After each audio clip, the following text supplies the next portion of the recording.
Roll credits.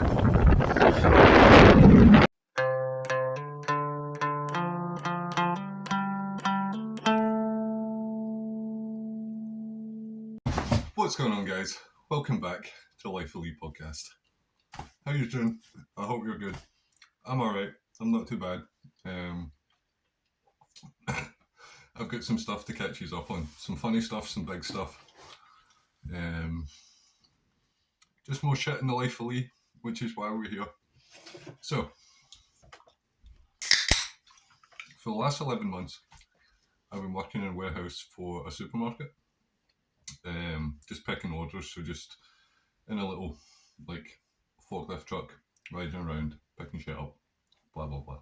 Really boring, really simple. But it was alright. I'd been there 11 months, so I knew, the wrinkles in the place, when I could do this, when I couldn't do that, blah, blah, blah. I made it work to me, do you know what I mean? But I must have mentioned this in the last season of the podcast. I've had quite a lot of jobs, and working in that warehouse was my 59th job, because I tend to move around a bit, and I think it's a good thing, you know what I mean? It's meant that I've had a lot of experiences in a lot of different places, and I've seen a lot of different things, and I've met a lot of different people, and I've gained a lot of different skills and insights into a lot of different industries, do you know what I mean? So this was my 59th job, and I thought, this ties into what I'm going to say later on, but I knew I was leaving kind of soon, and I thought I would leave on my own terms, whatever, and that was kind of taken away from me. So this job, like I say, it was boring. It was very monotonous. It was just going around the same little circuit, picking the same boxes, stacking them in the same way, dropping off in the same place, 8 hours a day, blah, blah, blah, blah, blah. So it was quite a good job, because I wasn't facing customers. I didn't have to do any fucking sums or any real mental capacity kind of work. It was a good job to have a little doobie now and again, as you do. So when you smoke weed at work, you tend to subconsciously, most of the time, meet up and hang out a little bit with the other people that smoke weed at work. So I started hanging out with this wee dude, but talking to this wee dude. I'll call him Barry. His name's not Barry, but we'll call him Barry. And Barry didn't smoke weed, right? But he vaped THC, oils and shit. And he used to go on and on about this. Like, this is literally all the boy could talk about was vaping THC and the oils and blah, blah, blah. So he'd be telling me about it. He'd be like, oh, do you want a hit? Do you want a hit? And I would hit this THC vape. And it was nice, do you know what I mean? It was quite an instantaneous high. It was quite a light high. It made you feel quite light in the head, quite happy, quite giggly. And it allowed you to, go about this mundane task, but with a bit more fucking joy in your heart, you know what I'm saying? So this had been going on for a couple of months. He only worked the weekends, so when he was in the weekends, he would have all his wee oils, and he would be talking about the different fucking shit that he'd done and blah, blah, blah. And he would offer me his vape. I would hit it, I would get high, then I would go out for joints, come back in, get even more high. It was a jolly time. So comes in one day, it's a Sunday, right? And he's talking about how he got 2 new liquids, and these liquids are the fucking shit.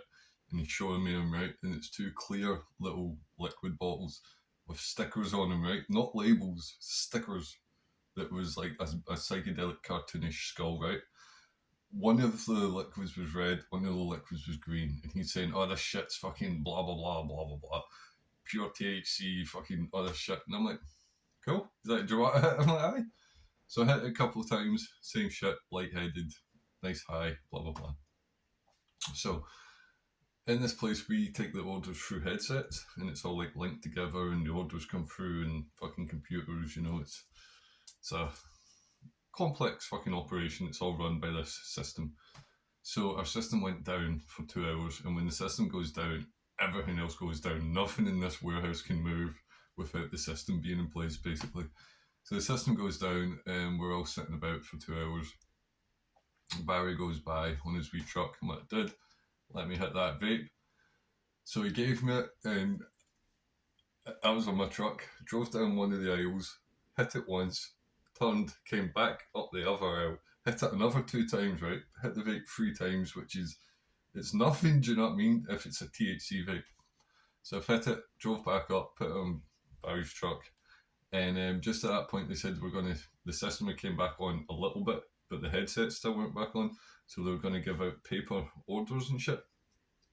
Or they could assign orders, but I can't remember what it was. We'll get there. So, hit this vape, put it back on Barry's truck. Within 3 minutes, I was in a fucking crisis. Like, I swear to God, I was so fucked up. It was not fucking fair. It was not funny. It was not a good fucking time for your boy. I drove this truck. This happened like out in the aisles. And then there's a big door into like the fruit and veg bit, which is like kind of chilled. So we all got called in there, and I'm already under pressure. I am fucking. It wasn't like it had nothing to do with weed.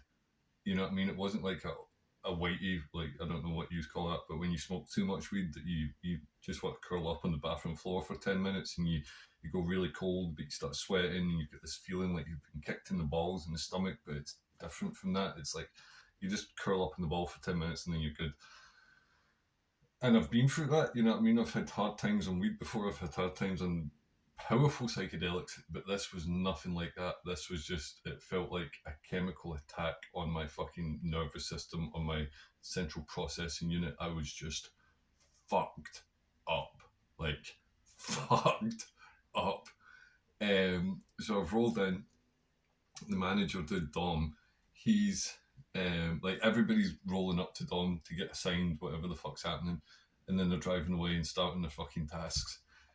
And I'm watching all these people go off. I'm like, I'm gonna have to go up soon, and I'm gonna have to talk. And he's gonna know I'm fucked up. I am so fucked up. I cannot do this. I cannot do this. And like, I was already freaking the fuck out. So then everyone's went away, and it's just me. Dom looks up and I'm like, here we go. And I've rolled over. And I think because he was kind of like stressed out with all the shit that was happening, so he was just fucking like distractedly telling me what was going down. He's like, right, just sign into your headset. There'll be an order there. Just accept it and go and do it. Blah, blah, blah. So to sign into these headsets, you have to say a number. My number was 7221. To sign in, you have to say 7221. Okay. I then struggled for a good 5 minutes, a long 5 minutes. I struggled to say 7221 okay in a way that this headset could comprehend. It just kept telling me it wasn't recognised, and I'm like, 7221 okay, not recognised. I'm like, 7221 okay, not recognised. And I couldn't talk. I was losing the ability to talk, right? So eventually get signed into the system, and the number, I can't remember the number now. Fuck, was it 266?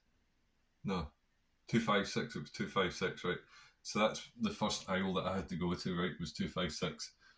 First slot, sorry, each. So this circuit that I was talking about, there's pallets on each side. They're called slots. Each of them's numbered. One might be bananas. The next one, bananas? There's not an R in the word bananas. What the fuck? One might be bananas. One might be fucking carrots. Blah, blah, blah. The headset tells you the number to go to. You read the number back to it, and then it tells you how many to pick. Pick 5. You grab 5. Stack it on the pallets in the back of your truck, and away you go. So this thing tells me that I need to find 256, right? And I start driving down this aisle with pallets on both sides, other people doing their job, and I am fucking, like, I've done ketamine once, and that's called a disassociative drug. And you do feel disassociated when you're on ketamine, but you know, like, oh, I'm on ketamine, do you know what I mean? This is part of the ride. I was disassociated to fuck on this shit, but I had no idea what the fuck it was, and I was freaking the fuck out. I started almost instantly thinking, this is permanent. I've just fucked myself up for the rest of my life, and the headline's going to be, man screws up brain, vaping unknown substance at work. Do you know what I mean? Like, I thought this was game over. The fear that I was feeling, like I've just fucked every opportunity coming up in my life. I've just destroyed my fucking mental capacity as a human being. I was fucked. So I'm driving down this aisle and I went through this fucking time bubble. There was like a 10-meter stretch that I was driving down, and because everything looks basically symmetrical as you're going down this, and I think because I'd done it so many times and it was so ingrained and it was so second nature, I just get trapped in this fucking paranoid time bubble, and it felt like I had always been here. I'd never been anywhere else, and I was always gonna be here. And this lasted for fucking ages. All the while, I'm trying to look up at the numbers, right? And it was like a fucking pigeon trying to read hieroglyphics. Hieroglyphics. Like a pigeon trying to say hieroglyphics. Honest, I had no fucking comprehension. Looking for 256. I might have well have been looking for fucking, I don't know. I had no comprehension of numbers or how to resonate the numbers I was seeing with the number I was looking for. I was, like I say, disassociated to fuck. So I eventually get to the end of this leg of the circuit of the warehouse, and at this bit there's a big roller door that takes you into the more chilled bit. And I've eventually made it there. The door's opened. I've drone in. I've drove in. I've drove in, and Barry has been just off to the side, standing next to a tall pallet of fucking asparagus or some fucking shit. And he just happened to look up, right? And don't get me wrong, he was quite a funny looking fucker to begin with. And he's just a wee dude, like he's no like hard or anything, he's no mental, he's just a wee dude that fucking hits his vape. A wee funny looking fucker. But I've seen him, right? And I was emotional at this point. I was fucking at breaking point. In fact, I'd already broke. Well, maybe I was about to break. It was a high tension situation for me, right? And I've seen his wee face, and my mind's just contorted its features into this fucking snaky, snide looking little fucking piece of shit. And every fibre of my being just latched onto the thought that he did this to you.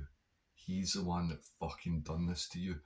And I am not, and I said this at the meeting that we had later on, I said this, like, I'm in no way saying that he done this intentionally, or he drugged me, or he fucking switched shit out on me, or any of that kind of shit. I'm just saying what was in that vape was not THC, and whatever it was fucked me up. Like, put it on me, call me a pussy, or he hit a vape and couldn't handle it. Say that if you want, but this wasn't fucking what I thought it was going to be. Whatever the fuck this was, I have no idea.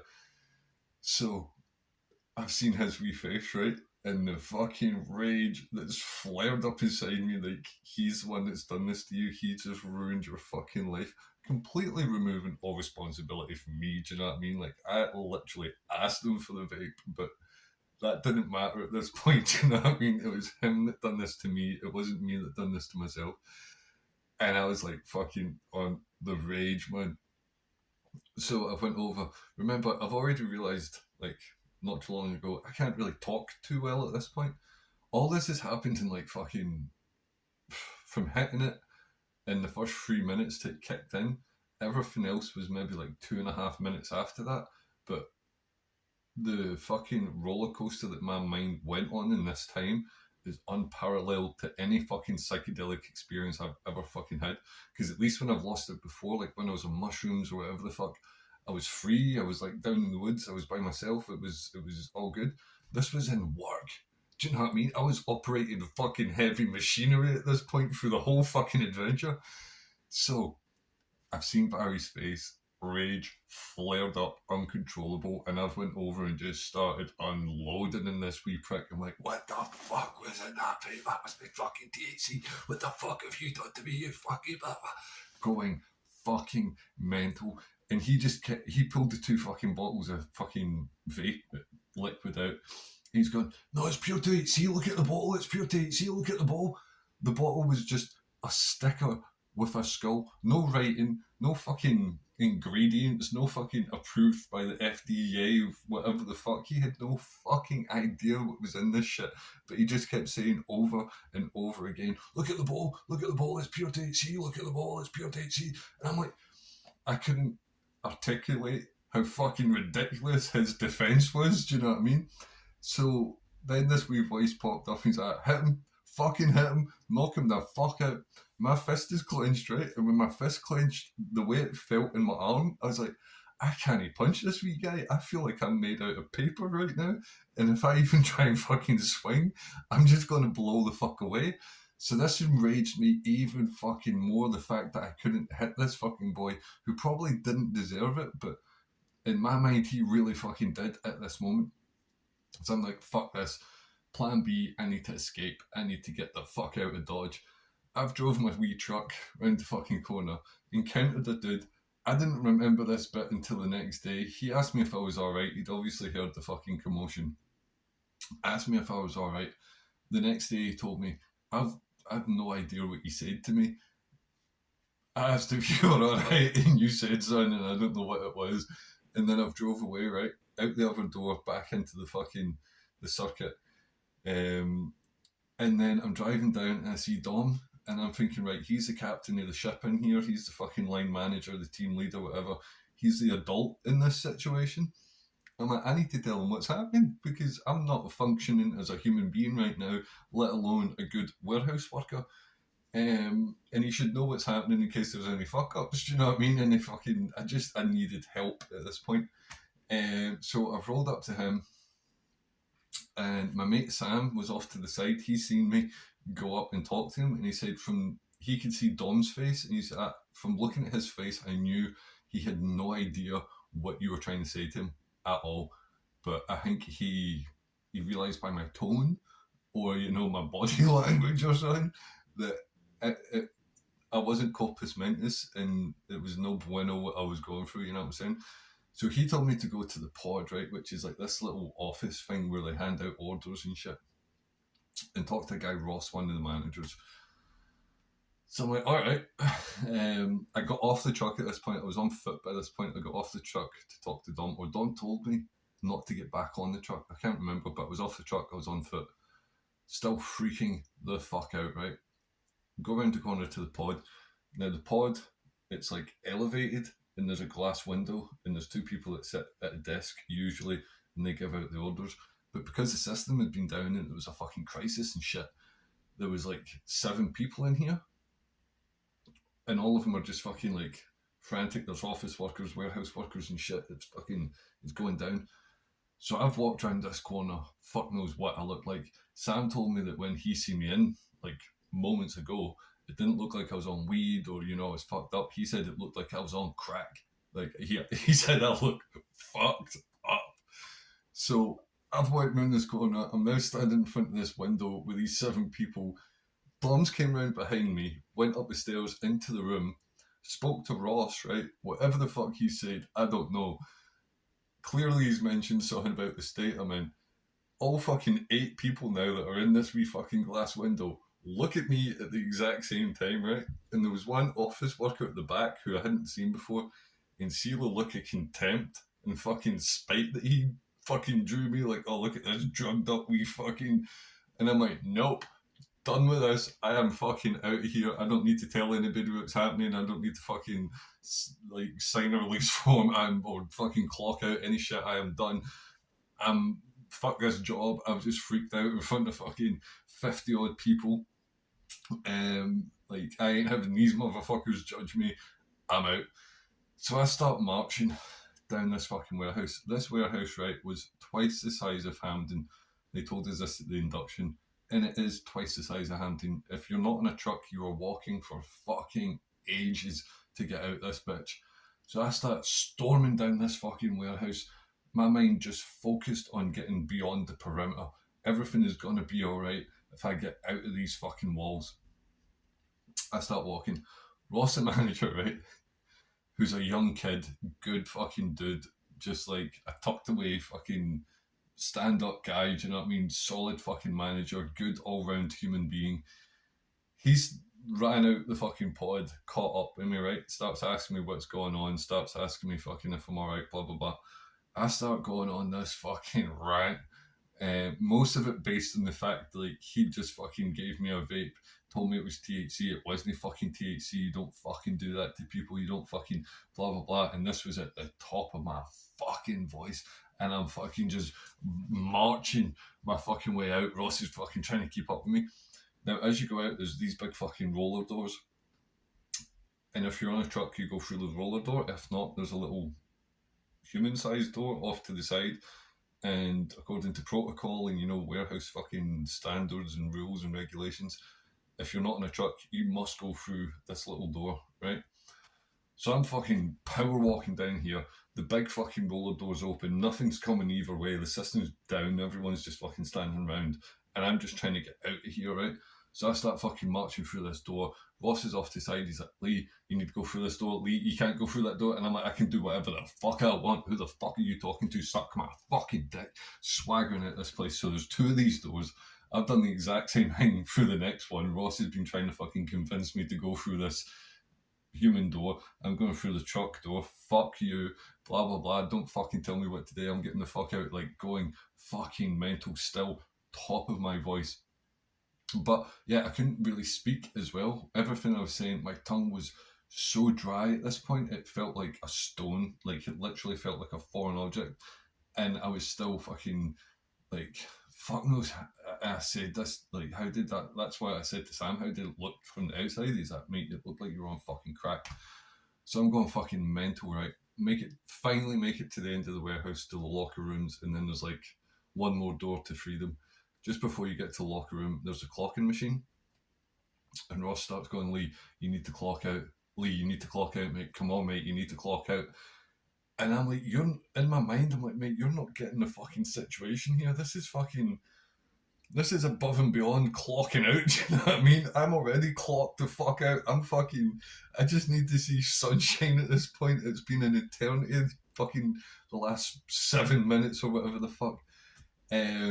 And this has just enraged me, the fact, like, yeah, he's a good dude, blah, blah, fucking blah, but he was still trying to keep it corporate. He was not recognising the fact that, and yet he didn't know what the fuck was going on. He kind of got through into the situation, but he was still just, for my personal liking, don't get me wrong, by company standards, he dotted the T's and crossed the I's, whatever the fuck. But from a human fucking perspective, I'm not saying he was lacking, he was just trying to be too corporate in the situation. And this annoyed me. So we've made it into the locker room. And then I just turned around and went insanely crazy at this dude. Started fucking screaming at him, saying that he was a representative of a fucking culture of bastards. At this point, right, as I was walking down the warehouse, I was coming back to myself a little bit. And I started to realise what I'd just done. I just, one, smoked drugs on fucking company property. Two, freaked the fuck out. Called out fucking Barry like in front of so many fucking people, went fucking mental at him, and then just spouted a load of fucking shit to Ross. And I was like, right, I guess I'm pretty much done with this job. I don't think I can come back here. Do you know what I mean? Never mind from their point of view, like just from my perspective, like the personal shame of losing my fucking shit in front of a warehouse of people. Fucking hell. Something within me was like, might as well end on a crescendo. So I just turned around and went fucking I can't emphasize this enough. I went blisteringly nuclear fucking crazy at this dude. And he held his ground, fair play to him, but you could see that he did not know what way this was going, and the poor boy didn't know why the fuck this was happening to him. So I went fucking mental and then stormed the fuck out, right? Walked out, made it to the car park, started feeling a bit better. And my mate Jerry, he just happened to be leaving at this point, and he seen me. I'm dishevelled at this point. He's like, "You alright, mate?" And I just started telling him the freshest recount of the story that I could have possibly done. And I still couldn't speak and shit. He gave me a can of juice, which was like fucking manna from heaven. And then he ran me back down the road, and I'm just like, whoa, that was fucked up, man. And then people start phoning me and blah, blah, blah, and all this kind of shit. And yeah, I got called back in for a meeting, and they basically said, like, look, if you stay, we'll have to do an investigation. And there's a good, like, at the end of that, you will be fired. Like, I broke so many fucking rules and went on a massive rant and fucking called out fucking people for no fucking reason. He's at, so we can do the investigation. It might go your way, but I'm pretty fucking sure it won't. Or if you want, you can just resign. I'm like, I'll just resign. And he just handed me a bit of paper, like a blank bit of paper, and I just wrote down, please take this as notice of my resignation effective immediately. Signed it, handed him back. And that was my 59th job, ladies and gentlemen. It ended on a fucking... I swear to God, man, I was just so fucked up. There's no other word for it. There's no like, oh, it was a bit like, you know, this or a bit like that. I was just... I lost fucking cognitive reasoning, cognitive functioning, cognitive abilities. I was just fucking done in, man. And like I say, the paranoia with just assuming that this was permanent, like my world came crashing the fuck down. It was emotional. It really was fucking emotional. But yeah, so left there. Like 2 days later, got another job working for Jaguar on the production line, making Jaguars, Maseratis, and Land Rovers. But I am only doing that for another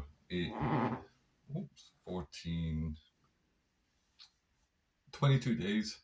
Because in 22 days, your boy is flying to Canada on a one-way ticket. That was quite the experience, see, booking a one-way ticket to the other side of the fucking world. It gives you the tingles inside doing shit like that. So yeah, my boy Alan, if you watch my channel, like most of the parkour videos, Alan's in it. He's been over there for like 2 and a bit years, and his circumstances have changed. He's got some free space. I've got free time, no responsibilities, no fucking ties, no commitments. So I might as well travel to the other side of the world and see what that has to offer for me.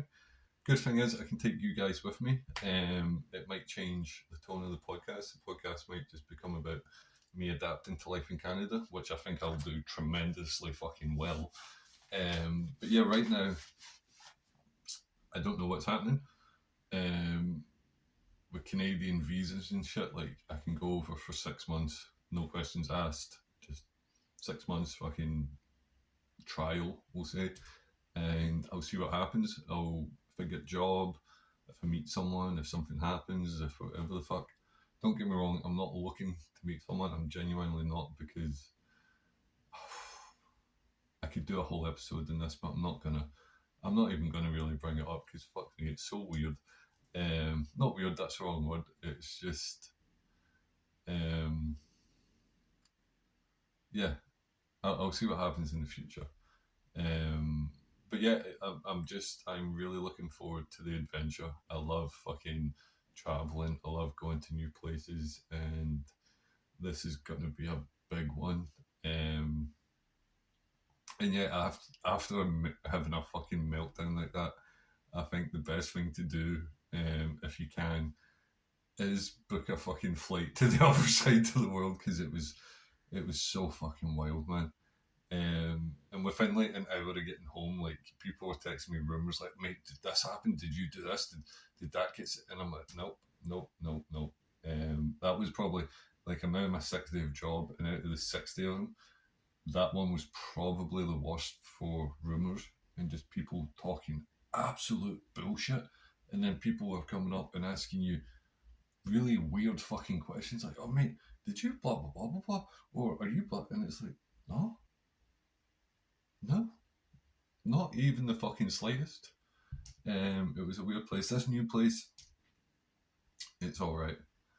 I'm just very conscious and very glad of the fact that it has got a pretty immediate fucking end date in sight, because this is not a fucking job for long term, for me anyway. So yeah, I'll see what's fucking happening in Canada, and might come back here, might come back here someday, might come... I'm still out of practice with this podcasting shit. I really am. I've felt so far this one's went a wee bit smoother just because I had a story to tell and also this news to drop. And I'm high for this one. I wasn't high for the last one. I think that's a fucking crucial ingredient. Not at work, though. That's all right. A couple of mates have started like making fucking snide little vape comments and jokes about me, like to my face and shit, and it's funny. But I don't want this to be like a standard for what I've become. It was, I swear to see, usually what that experience is like hitting the vape at work. Oh, that's nice. I'll stack my boxes. Compared to what happened that time, it was in fucking comparable, almost I was incomprehensible. The experience was incomprehensible as well, but I was definitely fucking incomprehensible. So yeah, I think I'll wrap it up there. That's about half-hour mark. Last episode I made took like fucking 2 days to upload, which was a cunt. But yeah, I'll holler at you soon. I've got a couple episodes planned. I think there's going to be the Mushroom Diaries episode 2. That's coming soon, I believe. And then hopefully we'll have some fucking episodes from Canada. So yeah, thanks for dropping by, guys. Thanks for the support. Thanks for the view. Sound off in the comments if you've got any fucking comments at all. If you don't, then I'll catch you in the next one. Take it easy.